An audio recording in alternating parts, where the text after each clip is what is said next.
And welcome to this North Yorkshire Fire and Rescue Services first ever live webcast of safety information. Welcome wherever you're joining us from, in the county, in the city, in the country, in the world, who knows. And of course we're here because of COVID-19. We're delivering our services in adapted ways, and this is one of the ways that we are adapting. So we deliver our services through four ways. The response bit you all know about. It's what the people know most of all about the Fire and Rescue Service, but that's the bit that you just don't need to worry about. Leave the response bit to us. But another really important part of our job is educating you, the public, about how to prevent fires happening in the first place, fires and other emergencies, to protect yourselves when fires and other emergencies do happen, and to create community resilience. So resilience in your house, your business and your community, so that you're better able to deal with an incident at the time, you can minimize the impact of that event, and you can recover much more quickly. So today is about recognizing that people are spending more time at home, and that people who run their own companies and shops and factories are either closed or they're really busy with extra stock and extra staff, and how to keep safe at these times. I'm joined by four colleagues, two from North Yorkshire Fire and Rescue Service and two from North Yorkshire County Council, and they're going to talk to you about that prevention, protection and community resilience. And then I'll come back at the end just to sum it all up and to wish you well. So without any further ado, I'm now going to pass you to Rose Fernley, who's going to talk to you about prevention. Over to you, Rose. Thanks, Andrew. My name's Rose and I'm a firefighter and work in our prevention team. So a big part of my job is talking to people about how they can prevent fires happening and how they can stay safe in their homes. Like lots of people, I'm working from home today, as well as being on call to respond to emergencies if they happen in my community. And I know how hard it can be juggling everything that's going on at the moment: work, day-to-day tasks and home educating. So I'm here to just give you a few fire safety tips to try and help you stay safe. I'll be talking to you about cooking, electrical and bonfire safety, and at the end we'll be talking about a competition that we're running for children to design a poster. I'll also be stressing the importance of having working smoke alarms in your home. So, first of all, I want to talk to you about cooking safety. I found myself putting my dinner on, going downstairs, then suddenly I hear my mobile phone ringing and I'm rushing back upstairs to get it. It's so easy to get distracted and forget what you're doing.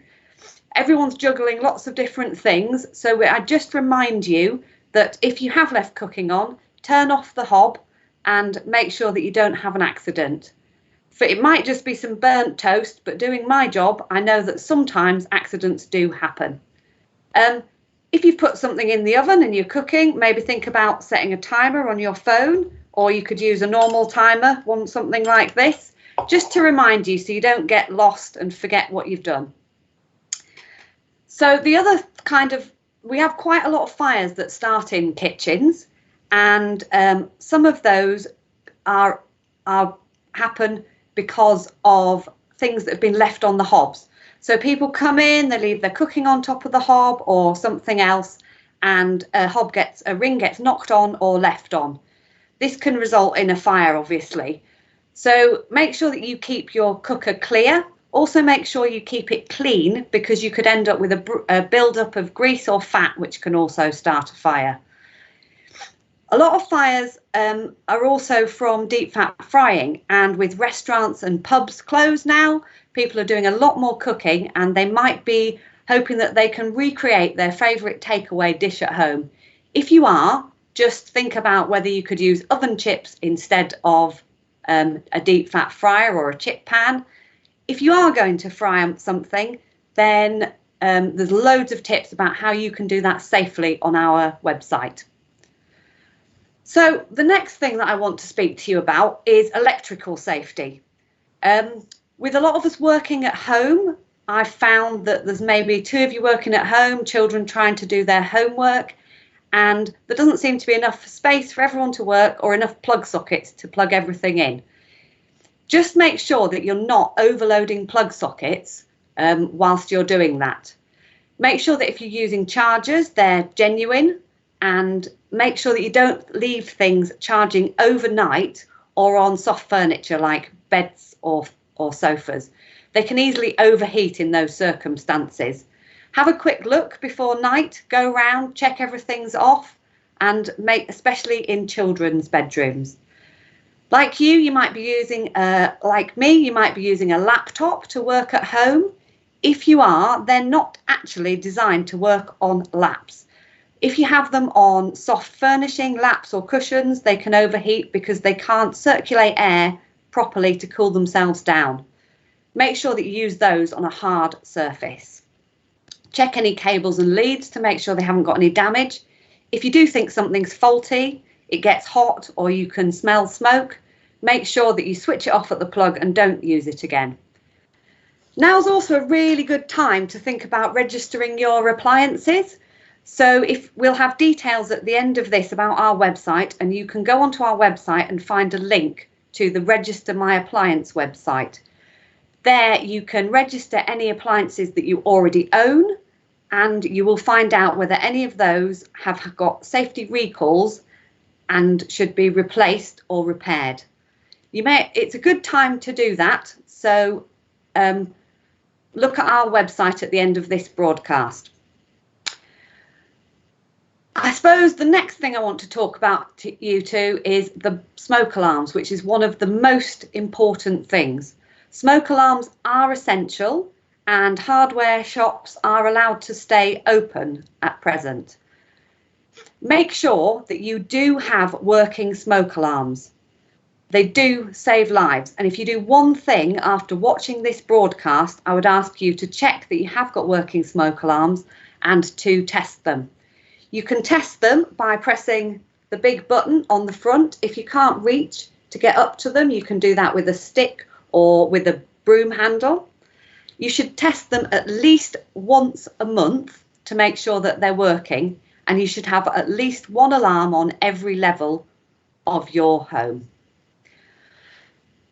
Over the last few weeks, we've also had quite a lot of garden fires. Some of them have been small and supervised, but others have spread to nearby trees, fences and outbuildings. We're aware that the tips are closed at the moment, but we're asking you, please don't burn your rubbish. Don't burn large items of furniture that you can't get rid of, or big amounts of hedge trimmings or other garden waste. If you do have to have a small fire, make sure it's supervised and make sure that you have a way of putting it out. Keep it as far away from other things in the garden like fences, hedges and sheds as you can. Only put small amounts on at a time to keep it under control. Have a way of putting it out. Make sure that it's not left smouldering, and also think about other people when you're doing that. At the moment, we all need to work together and be good neighbours. We're just asking you to be extra careful at the moment so that you can stay safe and we can respond to other emergencies. So the last thing that I'm going to talk to you about is something that's a bit more fun. So in order to keep the children entertained at the moment, we are running a poster competition, and the theme of the poster is keeping you safe at home. We're going to take emailed entries, and there'll be some details coming up on your screen about how you can do that. There is 4 themes that you can do your poster about: electrical safety, escape plans, smoke alarms and bedtime routines. Email those to the email address shown before the 24th of April.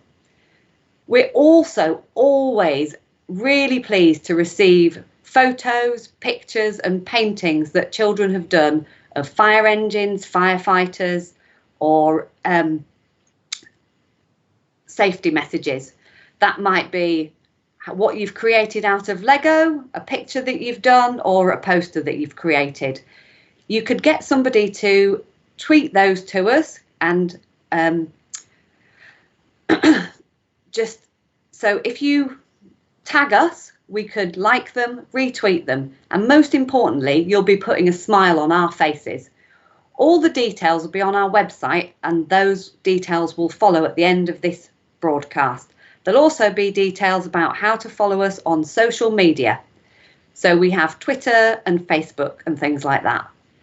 The last thing I would like to ask you to do is pass on to people these messages. Some people aren't on the internet, so if you're on the phone and having a chat, make sure that they know how to stay safe and make sure that they have working smoke alarms and know how to check them. That's all from me, so I'm going to pass you on to my colleague, David Lawrence, and he's going to talk to you about how you can keep your business safe at the moment. Over to you, David. Yeah, thanks, Rose. As Rose has said, I'm Dave Lawrence and I work in the Business Fire Safety section for North Yorkshire Fire and Rescue Service. We do really understand that it's a difficult time for businesses right now, with some under massive additional pressures and others, unfortunately, in a position where they've had to close, albeit hopefully on a temporary basis. We want to try to help and support you as much as we can with advice and guidance to try and reduce any further impact a fire might have on you and your business. If you are still operating, you may very well be working under new or changed circumstances. If you are, we would urge you to review and adapt your emergency procedures to take account of the changes that have taken place. So you'll need to think about what you will do if you do have a fire. What actions will you want people to take? You need to make sure all the staff, and this includes temporary workers as well, make sure that they know what procedure to follow in an emergency. They should all know how to evacuate the building safely, and that means really knowing the best route that they will need to take. They'll need to know where the fire exits and the fire alarm call points are, and also the location of any fire extinguishers. Remind your staff of the importance of trying to reduce risk as much as possible. We really want to stop a fire from happening in the first place, but if a fire does happen, you'll need to know about it as quickly as possible. So make sure your fire alarm is working and also ensure that you test it often. Now, we know that you usually do this, but particularly at this time, try to reduce risks as much as you can. As I've mentioned, the best way to stay safe from fire is to avoid having one in the first place. So you can take simple actions to try and reduce that risk as much as possible. Things like switching off electrical appliances when they're not being used, keeping your workplace as tidy as you can, having a safe smoking policy, restricting the use of portable heaters, and not overloading electrical sockets or circuits. If you are storing extra stock at the moment because of the changes to your business, then have a think about how you do this and make sure that you don't block any fire exits. Also, that combustible items are stored away from sources of ignition. Keep your fire doors shut.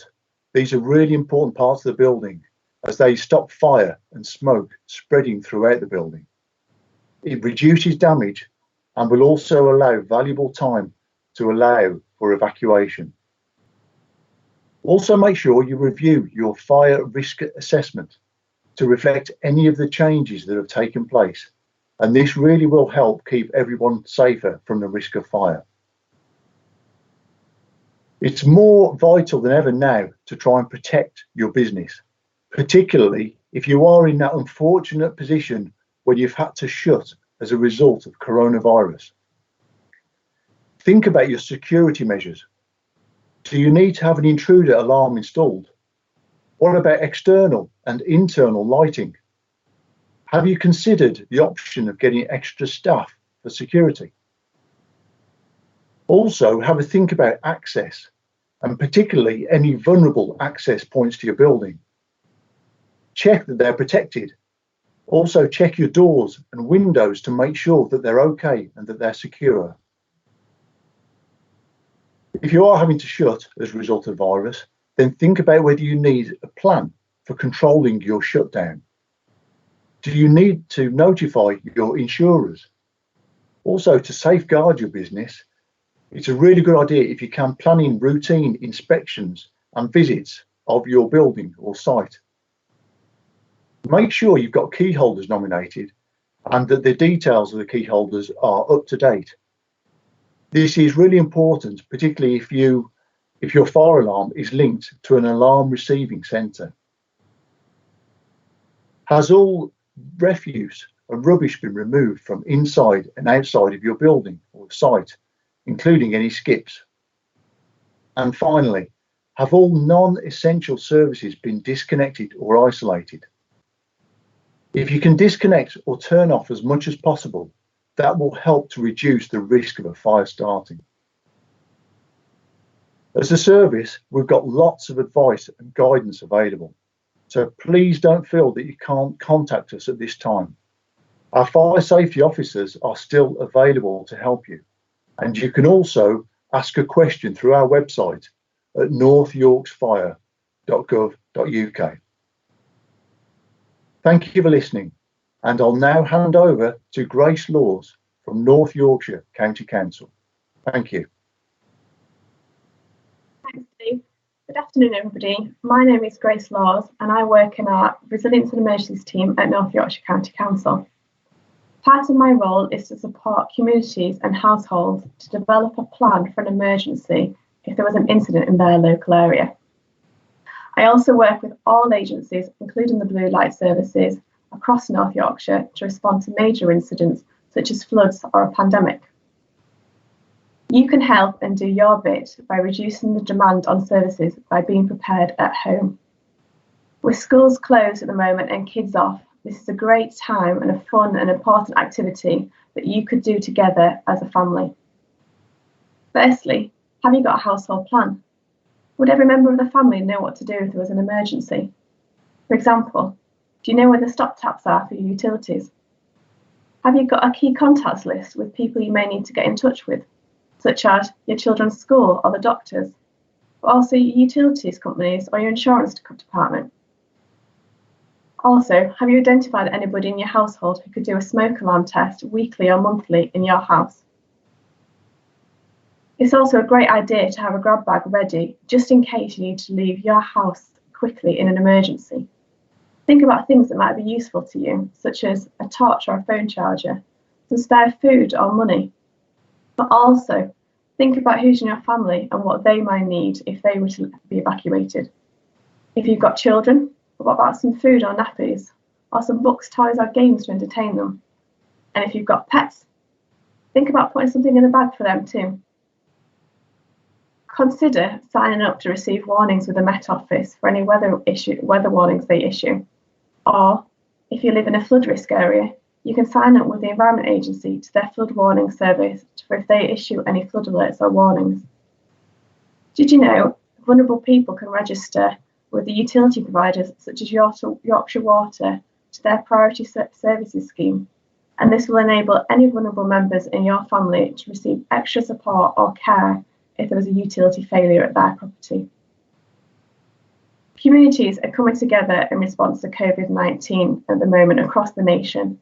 And for those that would like and can volunteer, you can sign up to your local voluntary organisation by either checking online at North Yorkshire County Council or the City of York's website, checking social media, or by listening to your local radio station. We're all doing our bit to respond to COVID-19 by social distancing, and I urge you to do the same and to take advice by the local government, but especially to ensure you're regularly washing your hands with soap and water for at least 20 seconds each time. There is lots more information on our local Resilience Forum website about being prepared for emergencies, and there'll be a link at the end of this slide to encourage you to go and check it out. I'm now going to pass you on to my colleague, Alex, who's going to talk about the emotional side of dealing with emergencies. Thank you. Thank you, Grace. So, hello. Alongside all of this great practical advice that you've been given, we do need to ensure that we look after our mental health. Whilst we're currently living in this different way, it's very important that you have some ideas for looking after yourself and perhaps looking after other people that are in your household or in your circle of friends. The Major Incident Response Team at the North Yorkshire County Council provides emotional support to individuals struggling in traumatic circumstances. But looking at some ways that you can look after yourself, we'll just have a bit of a chat about it now to ensure that you can stay socially connected. So try keeping in touch with loved ones via the telephone or through IT technology. There's some great apps out there such as FaceTime, Zoom, House Party, and many more that can keep you connected with your loved ones, either individually or collectively.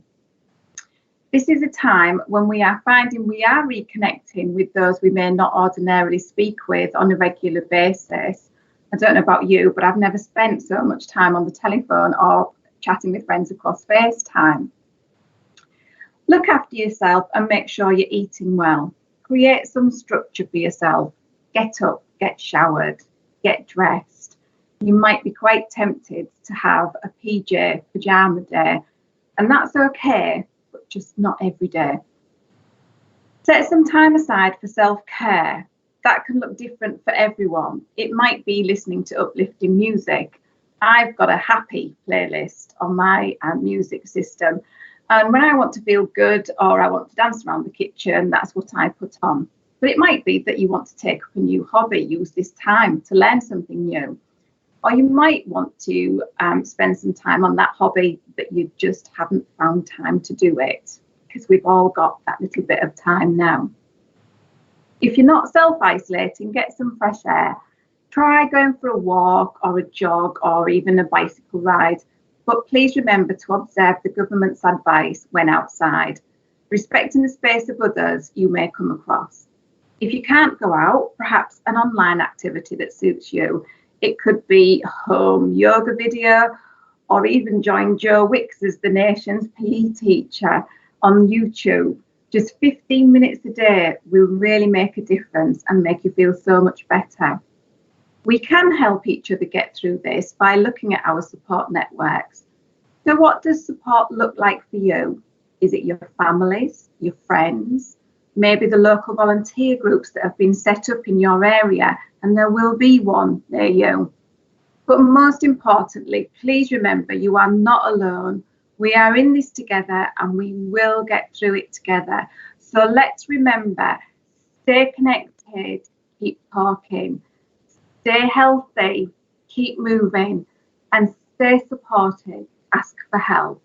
So on that note, I'm going to hand you back to Andrew Brodie so that he can say some final words for us. Over to you, Andrew. Well, thanks, Alex. I'm not sure how to follow that one. Well, what can I say? You've heard some fantastic information, some really important stuff to keep yourself safe at a time when things are probably pretty tricky, trickier than normal. You heard from Rose talking about smoke alarms, talking about nighttime routines. Make sure all your doors are closed before you go to bed.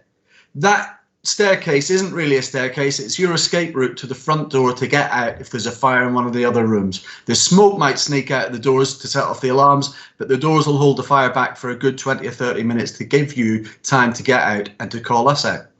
The stuff about bonfires, wow, we keep getting called out to these really unnecessarily. It's completely avoidable, I suppose. And every time we get called out to that, of course, the crews are being exposed to members of the public and vice versa. And while we continue to engage with members of the public, we reduce it at the moment as far as we can to prevent us from spreading the coronavirus and to prevent us from receiving it. So really anything that's avoidable in terms of us being called out, try to avoid it. The business safety stuff is really different at the moment. Some of you have closed your businesses, and all Dave's advice about making sure that they're secure, making sure that all the refuse and the rubbish is cleared up and cleared away, that you're making regular checks on your site or your factory or your building. Really good advice. And for those ones who have got lots of work going on because there's suddenly more demand on you, it's no excuse to have new members of staff and not have given them some sort of a safety brief and some sort of advice on what to do to prevent and react to a fire if it happens. So listen in to that prevention and protection advice from the Fire and Rescue Service. It's dead important. And then our colleagues from North Yorkshire County Council, brilliant to be joined by them. Just imagine the stuff that Grace was talking about. Prepare for when an emergency might happen so that you're not having to think it up on the hoof at the time.